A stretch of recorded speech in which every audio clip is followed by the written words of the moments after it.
Ni hao from the world's smallest hotel room.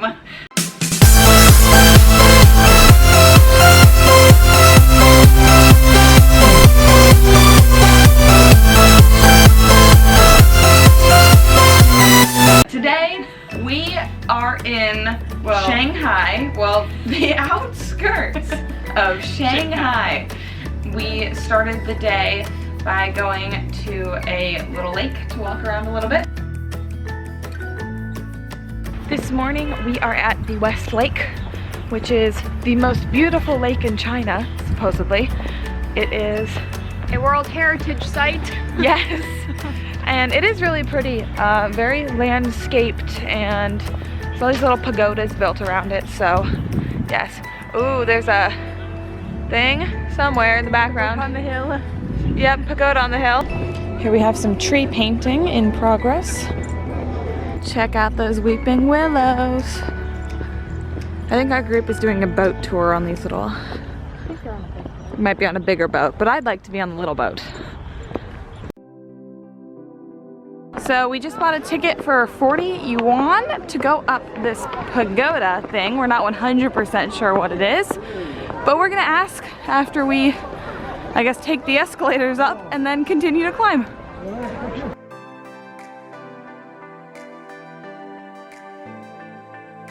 These are the remnants of the original pagoda, which burned down in 1550. Detail work. Climbing the stairs.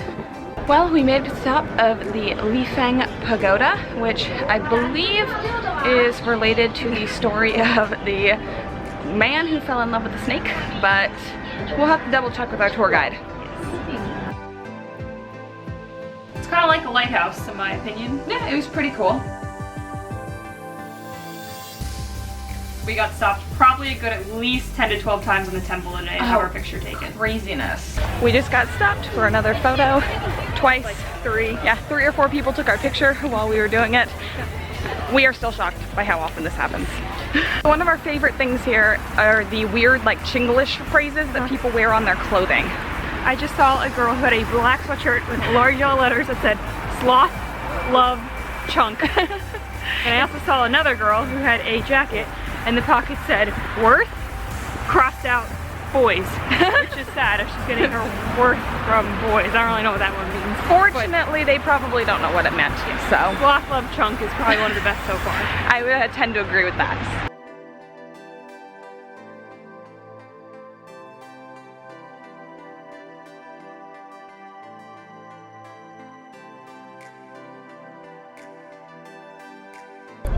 This lake is known as one of the most romantic places in China, so a lot of people come and get their wedding photos taken here. It's pretty cool. Also, I noticed a lot of Chinese wedding dresses, instead of having a veil, they have these sleeves that come down very similarly down the back of the dress. It's very crowded on this bridge.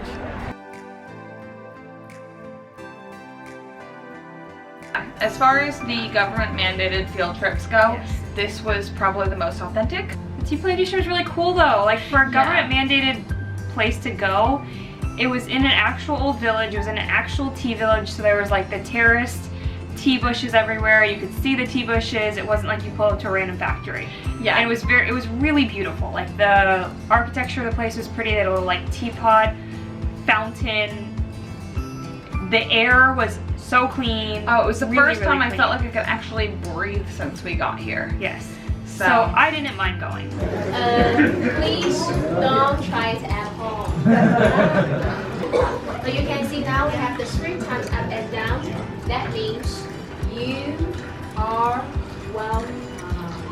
In the end, we got to taste some green tea. Tasted kind of like spinach water, but what you gonna do about that? Leaves are in Turkey. I wonder what that means. So many types of spots on the face. You know, here and here.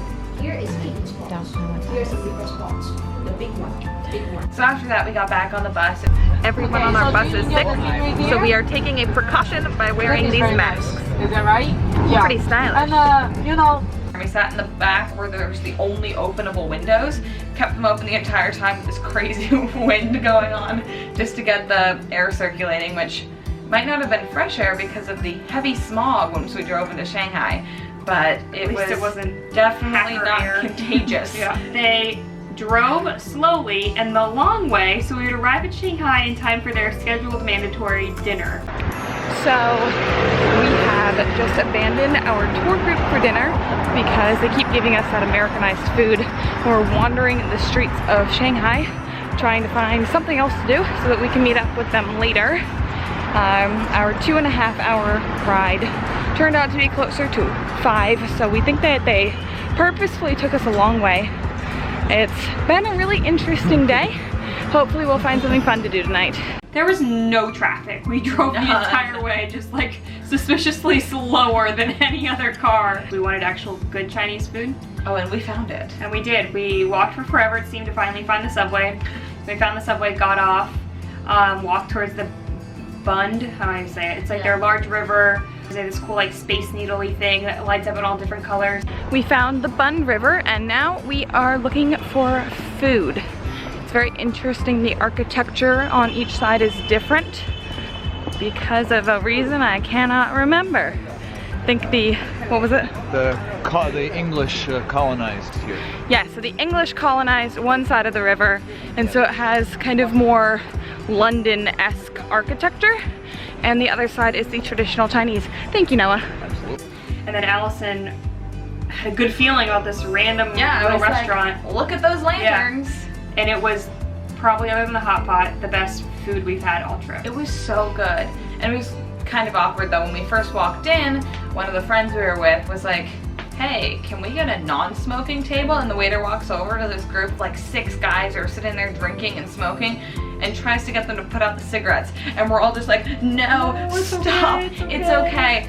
So we were a little worried about, you know, how they would feel about us after thinking that we were requesting they put out their cigarettes, but luckily our other friend that we were with, Noah, managed to befriend them, and they drank together. They loved taking pictures with Allison. And Caroline. Allison. Okay, and me.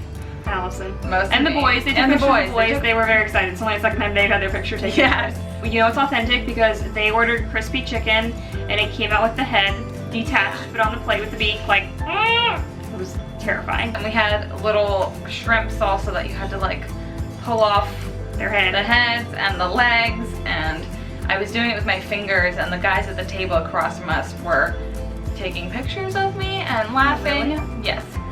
I'm assuming you're supposed to do it with a chopstick, and I was just like mangling them. And then after we got that little fish-shaped ice cream. So we just went to a corner store and we found these ice cream dishes. Fish sandwich. I'm super excited to try them. They look like giant goldfish. Oh, it's a little freezer burn. I don't think they're a popular choice. It might not be a popular. Goldfish? Oh, it's weird. Tastes like a waffle. It's like a waffle. I don't know what it is. Eggo I got waffle. chocolate in it. Chocolate in it. Intriguing. Not bad. I thought that it may have melted and you would froze it at some point. It was good. Like the light up Times Square feeling, people everywhere, so excited. The energy was so great and the city felt so alive. People just everywhere, all these like shopping districts and like real stores, not just like the touristy stores as well. And I got another one of those sticks with the red hawthorn berries on it. I found a second one of the candied fruit on a stick. Turns out they are hawthorn berries, and they might be my new favorite Chinese snack. The city is alive. And yeah, we found our way back to the subway. We made our way back to our hotel. We checked into this tiny room with the world's hardest beds. Yes. And we are off to sleep because we have a very early morning for a very exciting day tomorrow. Yay! Stay tuned. Yes, bye.